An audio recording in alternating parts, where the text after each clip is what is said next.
really excited to have this session today, and it's going to have a bit of a twist in the sense of the topic is interesting, and we're going to hear from two organizations, both Forest Trends and Mafisa, in terms of how they have evolved in their thinking on FPIC, as well as how they do it across different types of projects, which is also sort of interesting. So we're going to hear the in-field experience, and then we kind of pivot.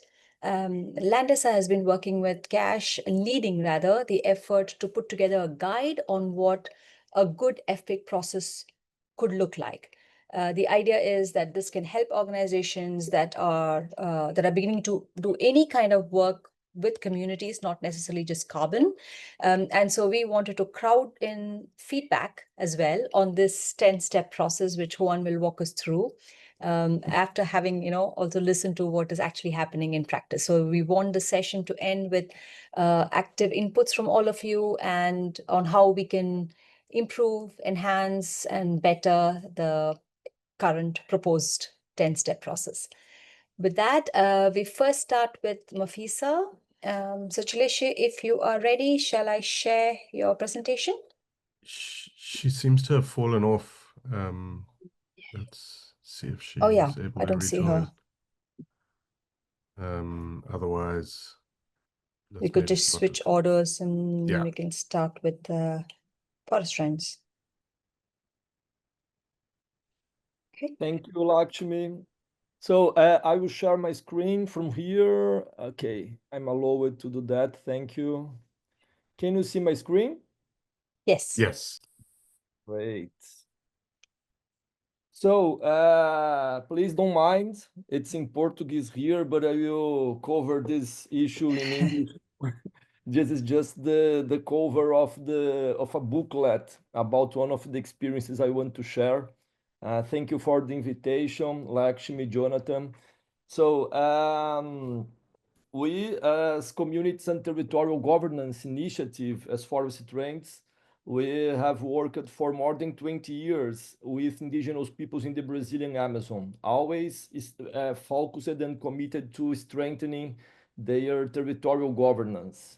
And 20 years in the Brazilian Amazon, but nowadays we are working in Latin America in general, in different countries and biomes.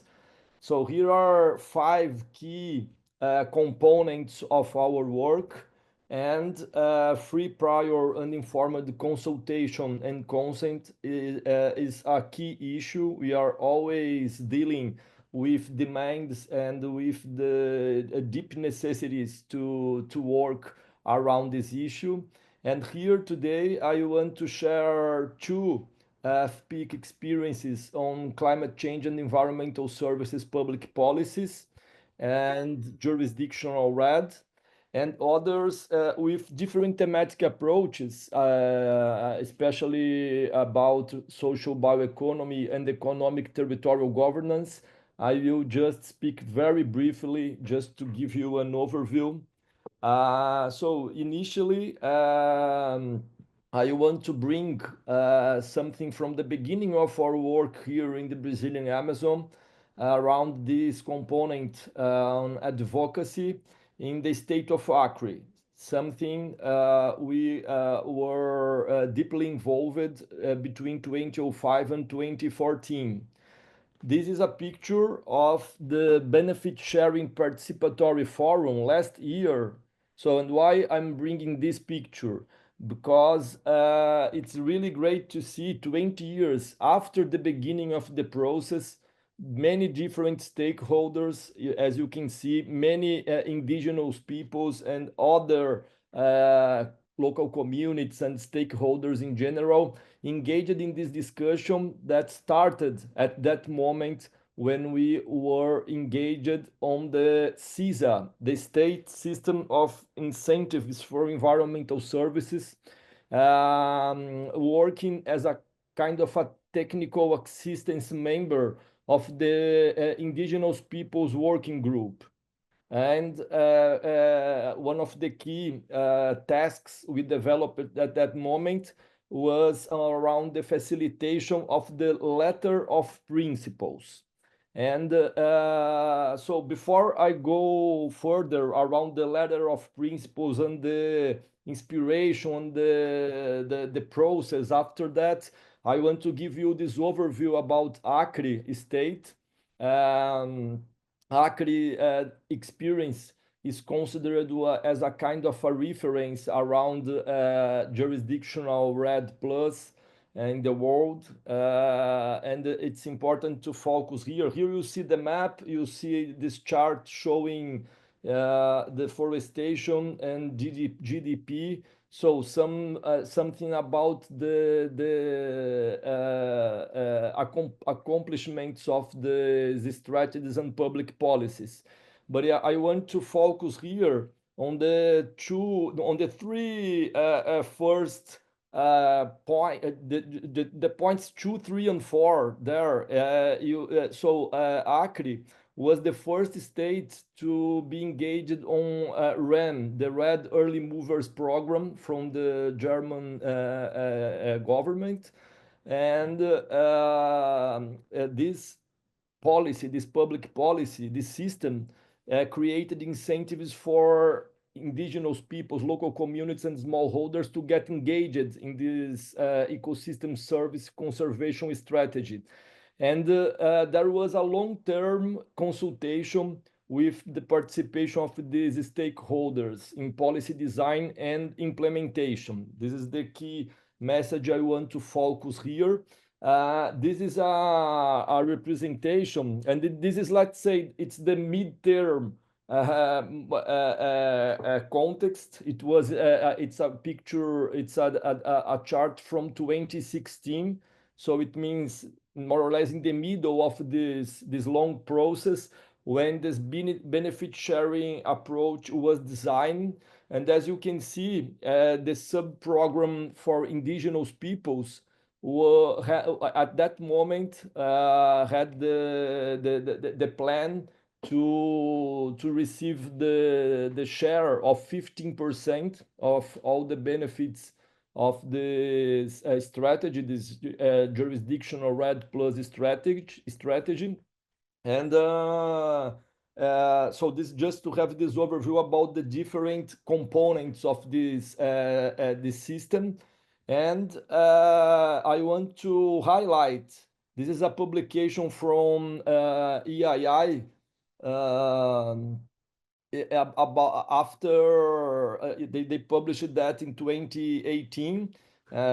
Here it's easy to download from the internet this evaluation, and on page 7 it's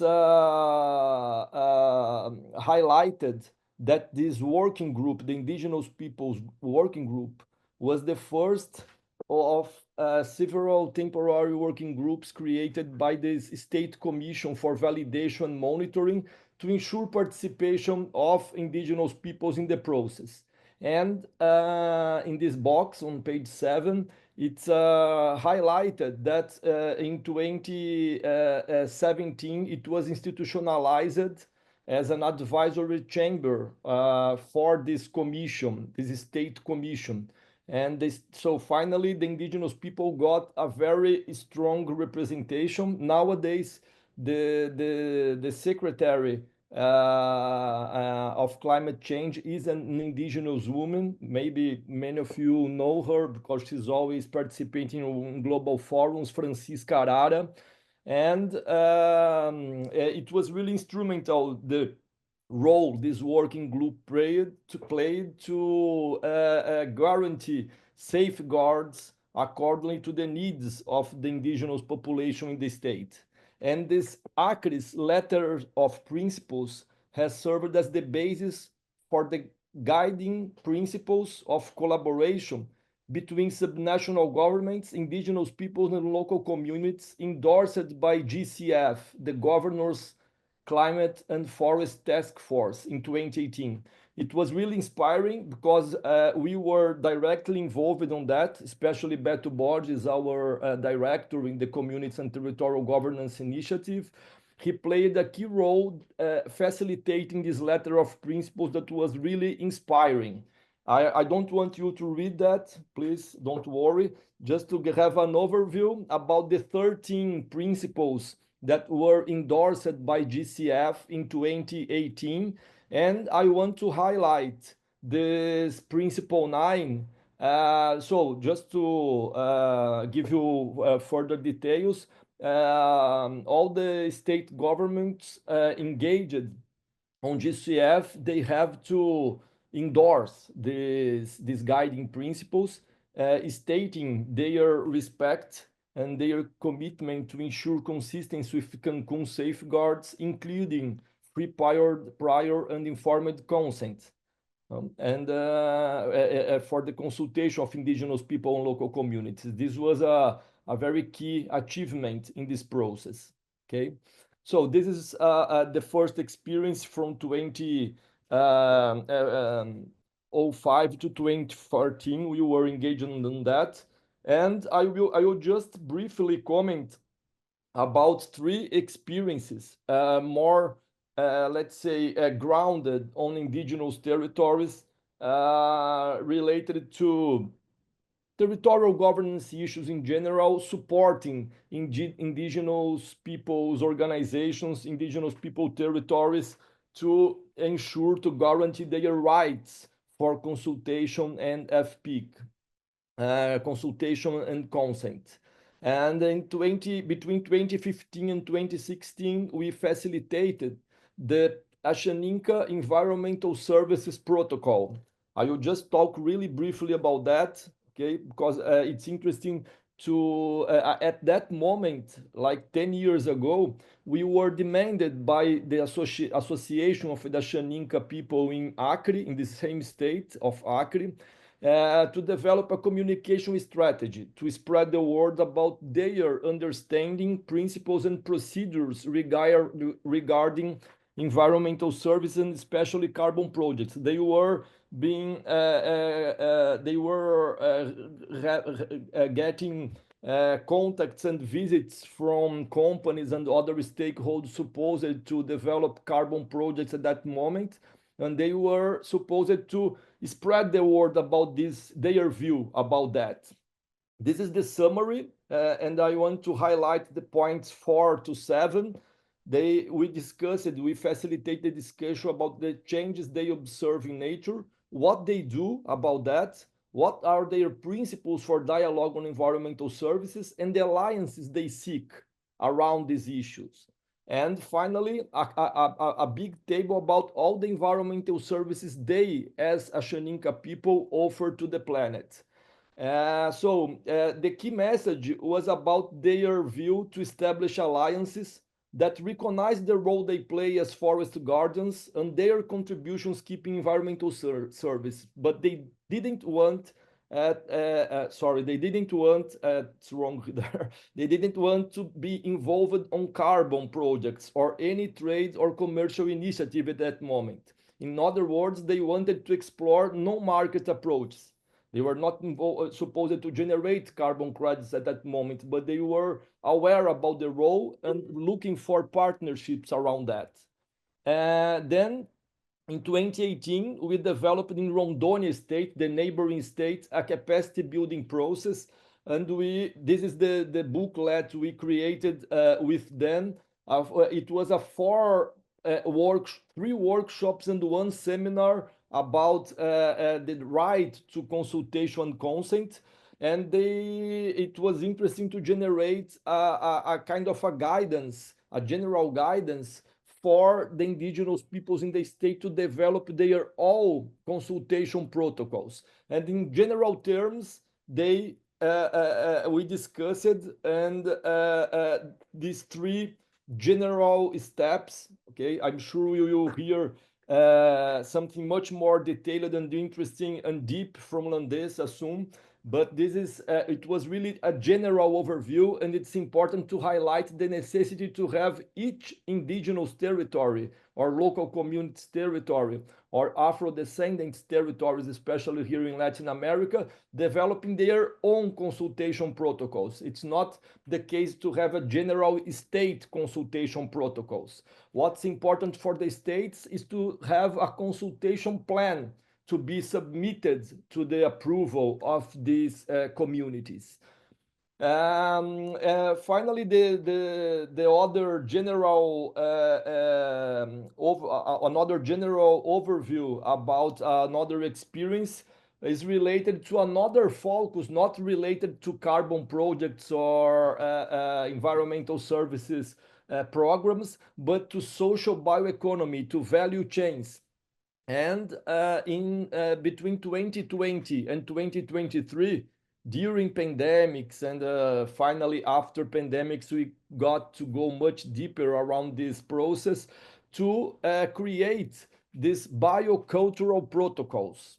And just to highlight the importance of this tool when we talk about consultation protocols, we can have a kind of a parallel analysis about the importance to develop other strategies and other uses for internal agreements and as an external communication tool to communicate to the stakeholders in general about the principles, about the process and the rules these indigenous peoples have in their territories, and the necessity external stakeholders respect their process, their procedures, their cosmovisions about different issues, including this issue regarding social bioeconomy. And we developed these four biocultural protocols as part of the same learning process. Here are some pictures about that.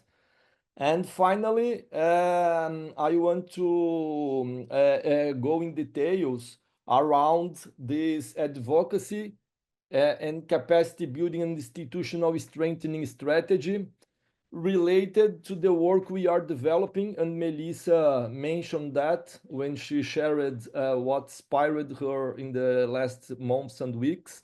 The work we are developing in 4 jurisdictions in Pará and Amapá states in the Brazilian Amazon, in Jalisco state in Mexico, and in Ecuador. So we are working in these last years in these 4 jurisdictions. And I want to highlight here our experience around the consultation process for jurisdictional RED Plus projects. So initially, what does a good stakeholder consultation look like for jurisdictional RED Plus? It must be inclusive, intercultural, continuous, based on free, prior, and informed consent. And here, I mean, the consultation needs to be based on the international, national, jurisdictional laws and the recognized right indigenous peoples and local communities and local stakeholders in general have to be consulted and to participate in this process, respecting of the times, protocols, and forms of organization of the communities. It must guarantee the qualified participation of IPLCs, and here it's important to include AD, Afro-descendant peoples, when we talk about Brazil, about Ecuador, and Latin America in general, with accessible information, adequate translation, and space and time for their own deliberation. The participation of indigenous cultural mediators with prior training on the topics of the consultation is also necessary. And here I want to highlight, since 2014, we have developed 3 important experiences around the capacity building of indigenous teachers as cultural mediators in Rondônia State, in Colombian Amazon, and in Chiapas in Mexico. And we can see the importance, the role these cultural mediators can play in process like this, establishing the bridges between the Western science with the local knowledge, with the traditional ancestor wisdom and science indigenous people have. So it's not feasible to establish a one-size-fits-all model, what means for every jurisdiction the same model due to major structural differences, as you know, and above all, the cultural diversity and world visions indigenous peoples and communities have.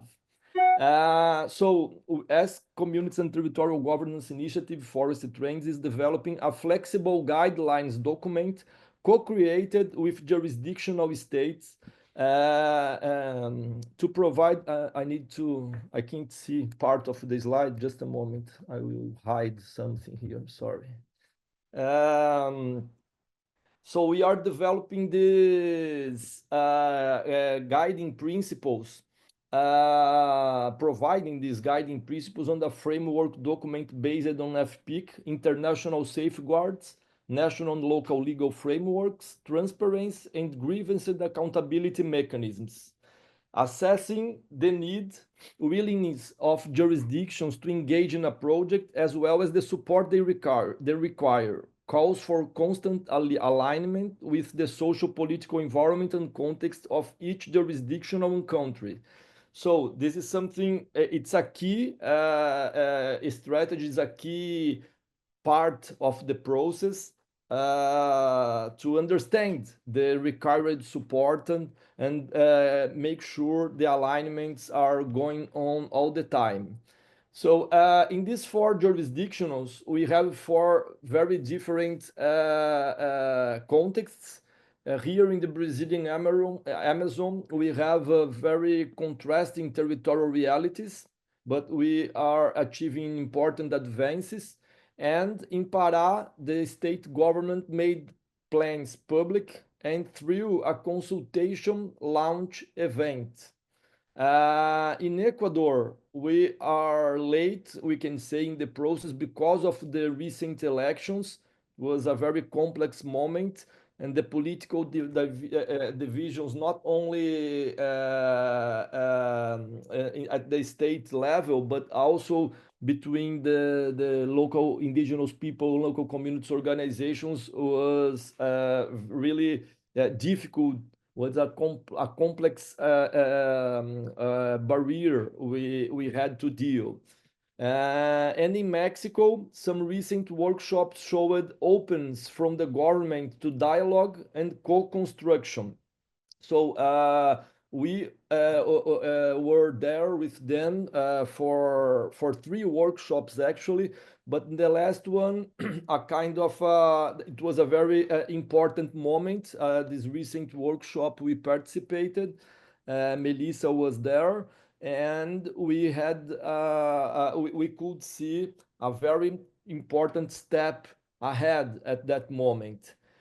Some key learnings about this process we are working with is that it's a non-linear and iterative process, and there are key needs.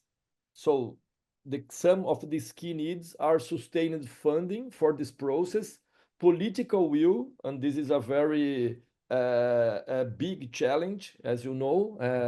Every 3, 4, maybe 8 years, we have changes in the government, and the political views also vary because of that. And the necessity to have a very good, deep, and complete actor mapping, including private sector and civil society. So what is our role, as an NGO?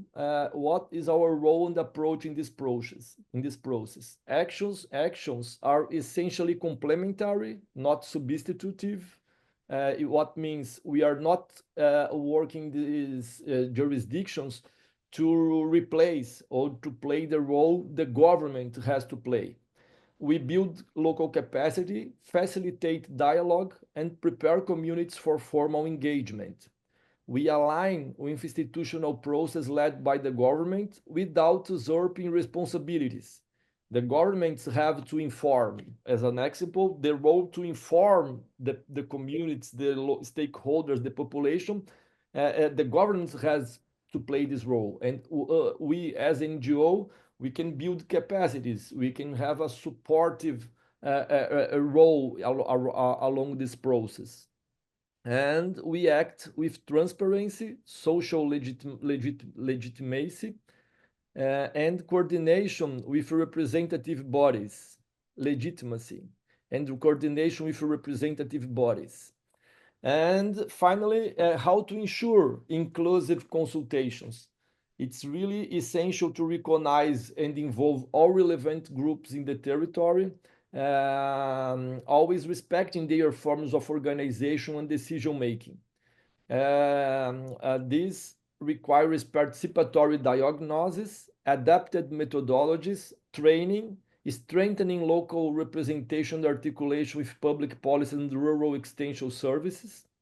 And so we contribute to this process with intercultural methodologies, support for community governance, and facilitation of multi-sectoral spaces, promoting ongoing consultations, clear feedback, and co-management mechanisms that guarantee informed and equitable participation by all stakeholders. So this is a brief overview about this work, highlighting the importance we as support organizations, as NGOs, as advocacy stakeholders, the importance of the roles we can play in this process, what means the importance of the role we can play as a coalition. Thank you very much. Thank you, Marcio. Any questions that anybody wants to? I did have one question, if I may, while others are thinking about it. Marcio, I think in the slide on good stakeholder consultation, especially for JRED, you talked about qualified participation of indigenous communities. So what do you mean by qualified? Like, what are the criteria that go into that? So this is a great question, because this is a key strategy we have as community and territorial governance regarding developing and strengthening capacities, building capacities. So, Melissa was not here when I shared my inspiration, my recent inspiration. I also talked about our partnership with the indigenous peoples, the Ministry of Indigenous Peoples, as she did. And one of the key components of our partnership with the ministry is to launch 6 capacity building editions. We have a capacity building program about territorial governance, and we have adapted this methodology for climate change and climate finance issues. We promoted 2 editions of this program in Rondônia and in Panama with the Kuna people in the Caribbean Panama. And now we are going to launch 6 editions of this program, one for each one of the biomes we have here in Brazil. Amazon, is Atlantic rainforest, and other 4 biomes we have in Brazil. And this is to qualify, this is to not only inviting the recognized leaders to the arena, to the table to participate, but also developing capacities, especially between women, youth, bringing new leadership to the table, and qualify the participation of these representatives of indigenous peoples and local communities. And please, Melissa, go ahead. I see you wrote something here. Thank you. Thank you, Marcio. No, I just wanted to comment that this new edition that we're going to roll out in the 6 different biomes here in Brazil, we are also expanding the theme that we initially did these first 2 editions on climate finance and climate change. We're going to expand this theme to also encompass social bioeconomy, that it's very important theme here in Brazil. And it's advancing very much in the Amazon, but we see that there's a lot of potential to advancing it also on other regions of the country. Thank you. You are on mute, Lakshmi. Yes, sorry. I said thank you. Caitlin had a very interesting question here. You mentioned that you do the consultative process with so many different types of stakeholders. So how do you summarize the feedback from these different groups So to develop the protocols? Yeah, sorry. Sorry. To develop the protocols. Oh yeah, I see. There are different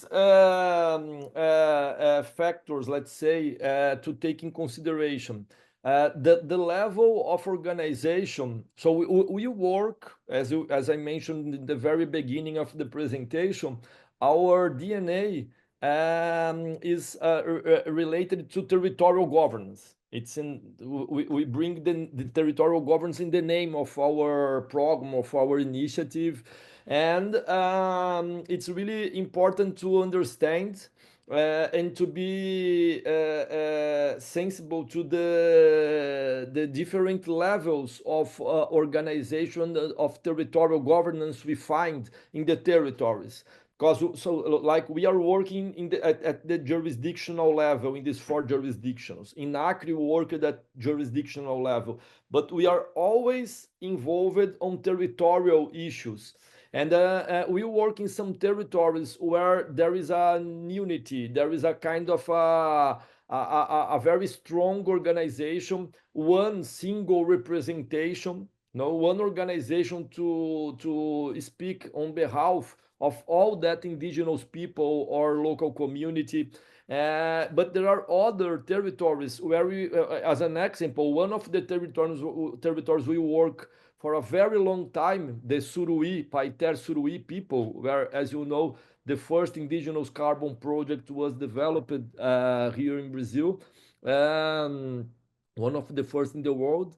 They have today 33 organizations. They have 30 associations and 3 cooperatives in one single territory. So it's really difficult to co-create and to build together these tools like this, for consultation protocols.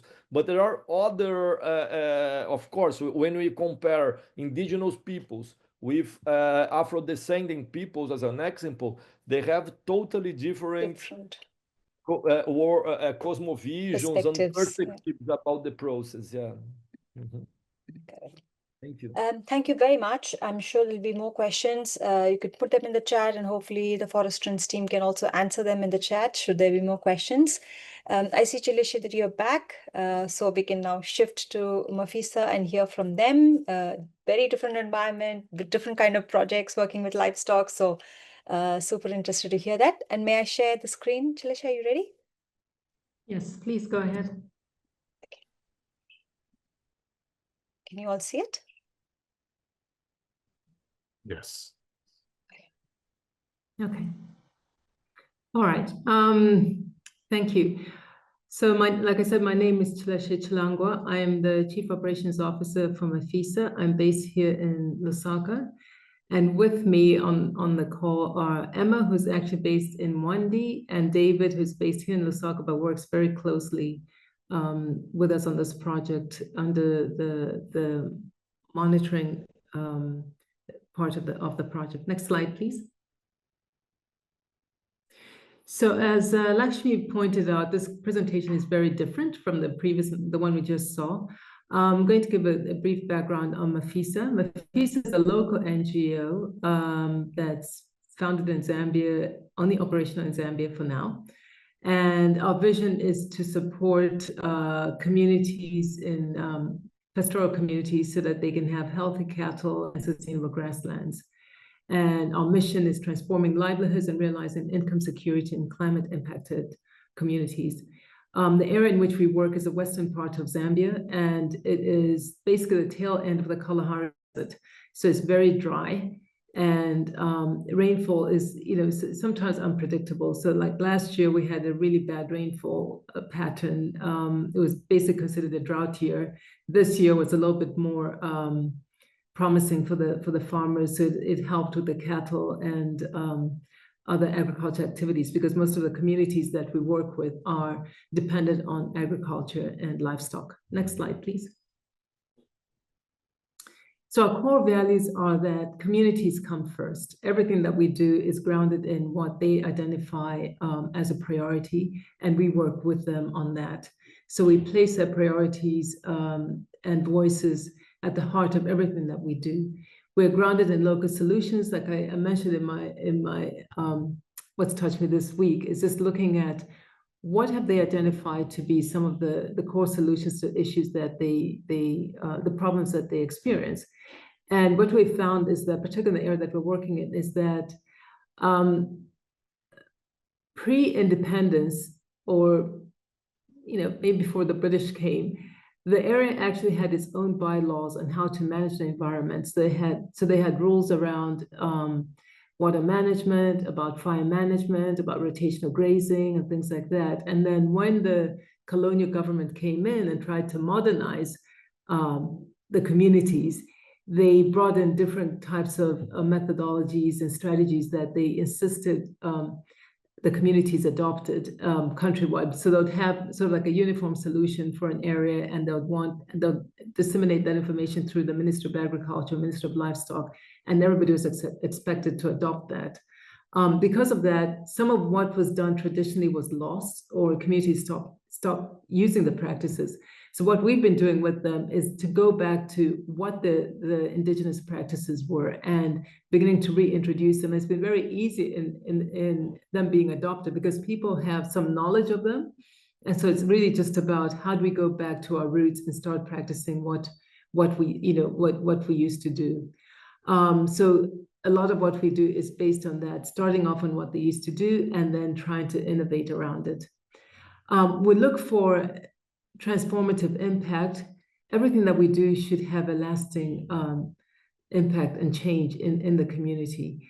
And for that to happen, it means that we always have to keep in constant engagement with the communities, starting with the traditional leaders, the regular people within the community, but as well as the other local authorities in the government.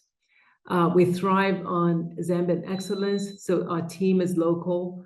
And also we are accountable for our actions in everything that we do. So we always try to stay on top of things and keep an open channel of communication.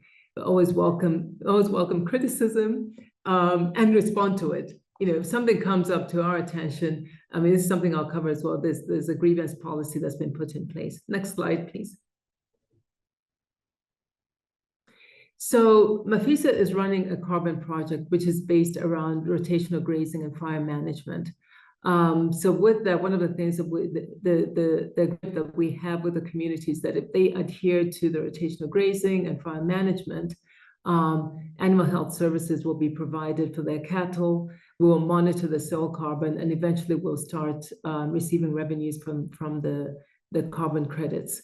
So the whole process of the project entails that everybody has to work together. Rotational grazing has to be practiced. We have to do our part and ensure that animal health services are being provided to the community. That, in addition to other livelihood activities for individuals in the communities that don't own cattle, but are involved in other activities around agriculture, for instance, or keeping small livestock. So one of the other value chains that we're looking at is the village chicken value chain, for particularly targeting the women and youth in the community so that they don't sabotage what the other people are doing around the rotational grazing and fire management. Next slide, please.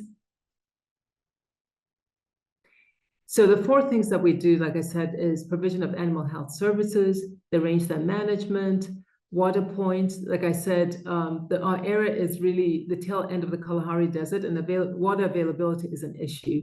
So not just for domestic use, but also for animals. So as we roll out the project and the communities is identifying grazing blocks, one of the things that we have to ensure that those grazing blocks actually have access to water. So we provide water points. We have a full-fledged drilling team that goes around and drills boreholes in selected grazing blocks. that the community has identified, and so that the animals will, while they're in that area grazing, they also have access to water, so they don't have to move the animals a long distance to go and access water, which is normally by the river. So in some cases during the dry season, we've known communities are known to move their cattle for about 20 kilometers to a water source.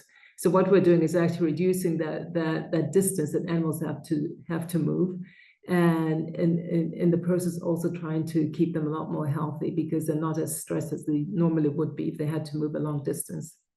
We also have the community inclusion project, which is the sustainable livelihood activities, which are linked in, like I said, the village chicken value chain. We also have like a savings and loans development program for the community members, to try and raise capital for small projects that they may have.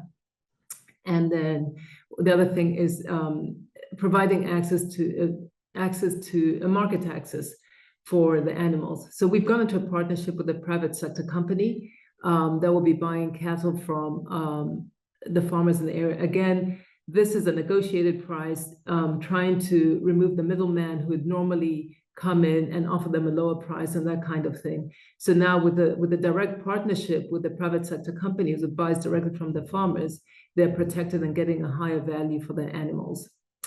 Next slide, please. So FPIC, how does that come in?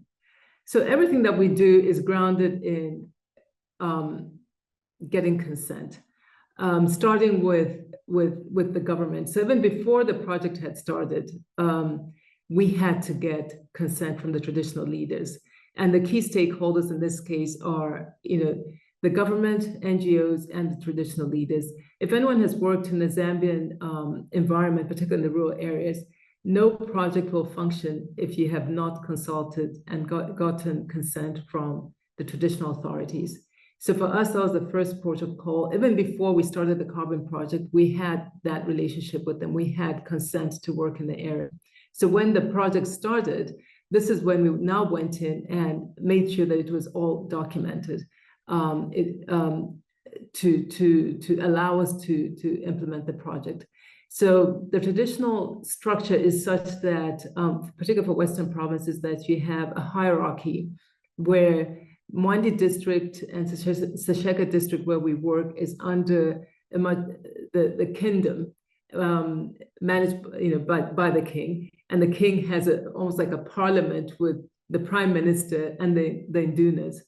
The Indunas come from the districts, so we had to get permission locally and also from the king. And once we had permission from the king, that is what we used to then support the project as we designed the project, and then could submit to the government. So it wasn't a thing where we could sort of like write a project, go to the government and get like a go-ahead from the government and start implementing. That would not have worked. We first had to get permission from the traditional leaders, get the buy-in and consent from them, and then approach the government. If you do it the other way around, chances are it's not going to work, because you would have ruined the relationship from the onset with the traditional leaders. So documentation and translating of everything that we do is key, because we want to make sure that everybody knows and understands what is being written, what is being what they're signing up for, and then to also ensure that there's a feedback mechanism where if there's anything that they don't understand, they can come back to us. And we've also established a grievance mechanism for accountability. So if they see something they don't like, they come back to us and say, okay, this is what we saw. How can we sit down and discuss it to correct the path? Next slide, please. Like I said, traditional leadership is our foundation. Without it, we don't have a project. So we know our leadership, we're part of it, and it is our leadership. We recognize them. We engage with His Royal Highness the Lutunga to the village headman, respectively and inclusively. We avoid top-down imposition, and we did not use upper structures to pressure lower ones. It's always a consultative process. Dialogue is iterative and respectful, and we foster ownership at different levels. Like I said, even with the making of fire breaks, that's something that they've been involved in. if somebody doesn't adhere to it. We were once in a community meeting, and somebody got up and said, well, we've got a mechanism of, we'll just beat them. I mean, we don't condone beating.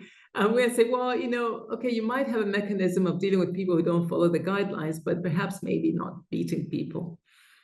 Traditional leaders are central to project design, implementation, and oversight. We have structured meetings with them, so we have to meet with them at least at a minimum twice a year to give them a progress report on what's happening in the project, just so that they are also aware of what's going on. We've had instances where somebody goes in from externally, sometimes somebody goes in from the government and they want to know, basically almost like a check on us. They want to know what's going on, and they meet one of the headmen or the chiefs, and they just explain themselves of what we do, because they know they've been involved, and they know, and they embrace the project. It's their project. It's not just Mafisa's. Next slide, please. So this is an example of what we had to submit when we prepared the project and to get it approved as a carbon project. So we had to get a signed letter from the Barotse Royal Establishment to say that they have given us permission to implement the project. And then we also had to get a letter of consent from the Minister of Green Economy and Environment for a project that they're aware that it's being implemented in the region. Next slide, please. So this is a typical picture of a meeting taking place in the community where we discuss what's going on. And this is in the project area. Next slide, please. So here is a meeting taking place around rangeland management and fire management, which focuses on prevention, reducing fires, and increasing fire breaks. Like I said, is because the core of our project is soil carbon, and rotational grazing. One of the things that's monitored is fires in the area. We have to keep those to a minimum, and then also ensure that we're practicing rotational grazing. Next slide, please. With the rotational grazing, so each community will come up with a grazing block. So this is an example of a map of a grazing block in the grazing area that's been drawn by the community. What we will then do is digitize this map. And then once we've digitized it, it's in the polygon, and then we will be able to monitor it and track it. But it's important that this kind of map is kept at community level so that they know that this is what they agreed to. And if anybody goes in, they can show them that this is what's done. So there's something left at the community, and then there's something that we then use. One of our community agents will go around and map the area, putting GPS coordinates around it, and then it'll be digitized. Next slide, please. And this is a fire break being made. So once they make the fire break, the community is going together. These are some of the gentlemen who are making it. You'll see on the side that they sign who was present at the time, just to keep a record of this. Again, there's a fire management committee that we work with, and they're responsible for monitoring that this is taking place. Next slide, please. In the community, we also have notice boards that have been erected. So this is where everything, other notices go up about what we're doing as a project, but also what the community can present to other community members about what's going on. So you'll see that on one side, it's actually written in chalk. So those messages change depending on what the theme is. And then on the other side, it could be stuff about maybe child labor, or we could be distributing seed, or whatever is the issue that is pertaining in the community will be put up on the notice board to keep everybody informed. This is where sometimes maybe even a grievance may be raised. Next slide, please. That's just giving a close look at it. Next slide. And that's it. I have Emma and David in the meeting. I don't know if there's anything else to add before we take questions.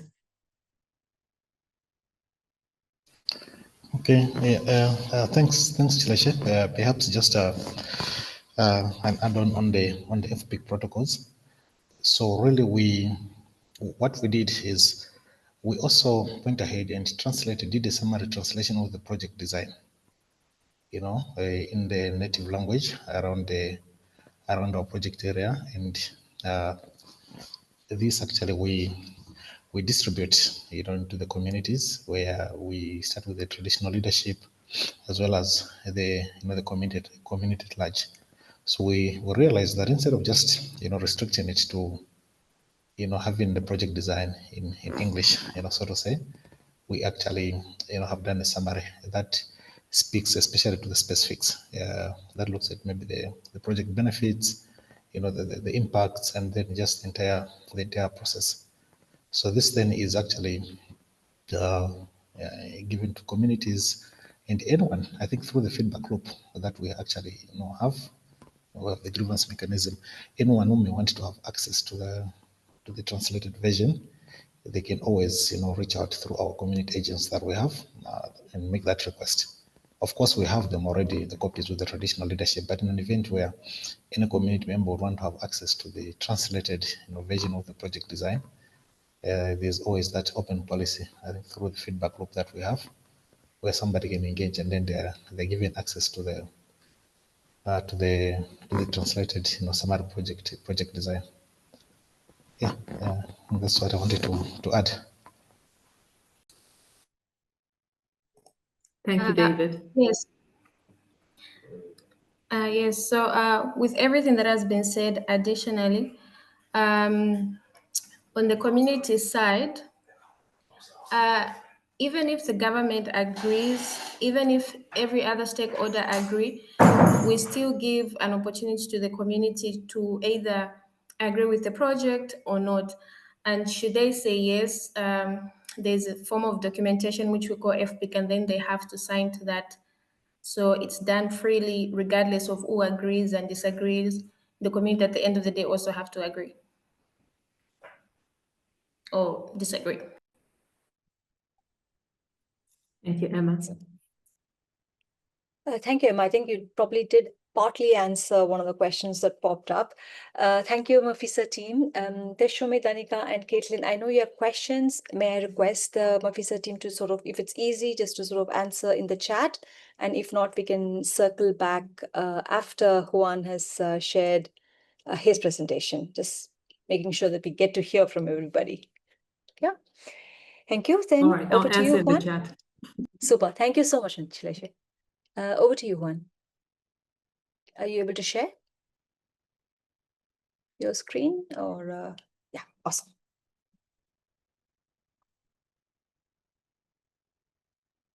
Perfect. I hope you can hear me well. Yes, we can. Perfect. Thank you. So, well, happy to continue advancing this conversation on free, prior, and informed consent. As mentioned, I'm Juan. I work for Landesa. And from our side, we'd like to present a quick overview of the work that we have been doing in terms of FPIC with cash. So as part of our work in the area of carbon markets, Landesa has been interested in co-designing a common FPIC framework that is both feasible and impactful, especially for cash members and its mission.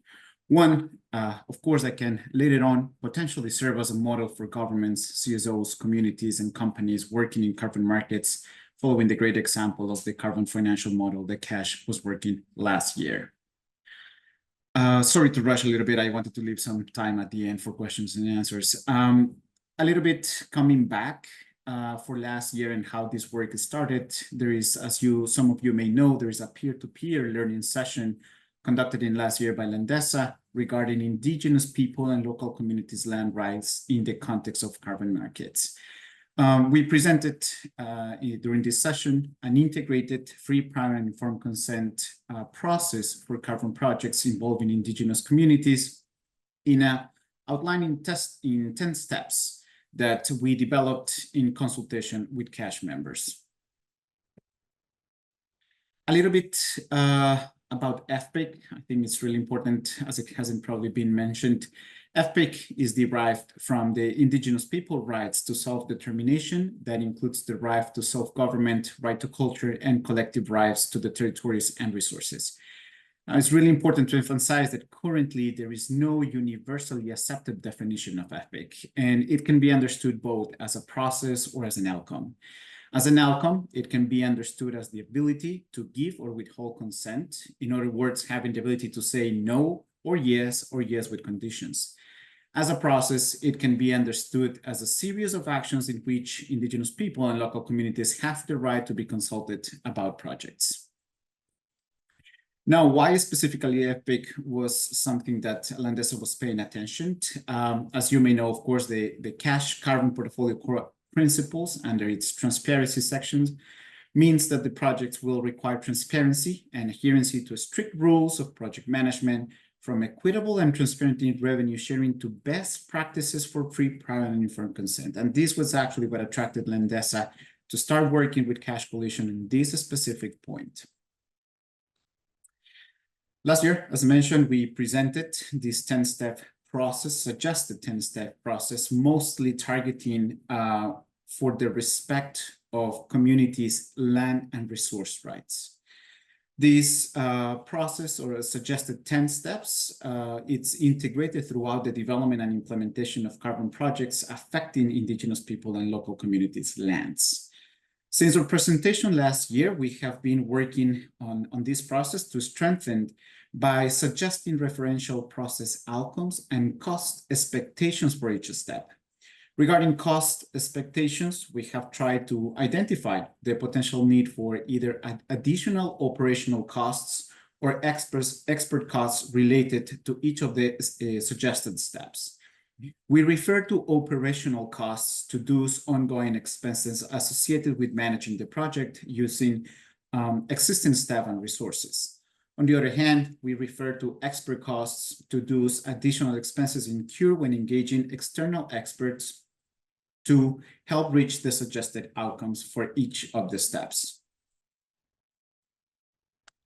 Now, as an example, for instance, for step number 1, the scoping study, we suggest to include specifically, among other preliminary information about the type of land tenure, characteristics of the land tenure environment, as well as the ability to transfer carbon rights. Including this additional information during the scoping study may require, of course, additional operational costs. As part of step 2, about outreach in the community, we suggest following expected protocols for initiating outreach to the community. If permission is granted, we suggest following up with appropriate introductions, as well as beginning a collaborative process that will support dialogue. Everything, all of these steps, of course, under the principles that were presented during the first presentation. Following these expected protocols may, of course, incur additional operational costs. As a step 3, moving forward to the feasibility study, we strongly suggest to seek clarity of the following aspects: rights holders, representation, land overlaps, land use restrictions and legal implications, as well as tenure-related risks and mitigation actions. Of course, seeking to clarify these aspects requires additional resources. If it's done internally, of course, it's an unexpected operational cost, but if it's done using a third party, this could represent additional expert cost. Moving forward to step number 4 about the carbon project proposal, or proposing the project to the communities, we suggest to share the information about the intended project, particularly following up with appropriate introductions, as well as under a collaborative process that supports dialogue. Considering that when sharing the carbon project proposal, it will require specific approaches according to the different characteristics of the communities, this may, again, require additional expert cost. Moving forward to step number 5, which is a consent step, we suggest using the community's preferred procedures for consent, which should include the level of detail and format to be determined before reaching an agreement between the parties. This, of course, setting this step of consent at this stage represents, again, an additional operational cost for the project. Moving towards step number 6 about socialization, and especially this suggestion comes specifically in terms of land rights and resource rights, we suggest to at least have one capacity development event specifically on clarity on land carbon ownership and transferring of carbon rights under the project. Of course, we can think about several capacity development events, but at least one should specifically touch on these aspects and topics. This, of course, will require additional expert costs. Moving forward to step number 7, which again is a consent step. Again, we suggest using community's preferred procedure for consent, which again can lead to additional operational costs.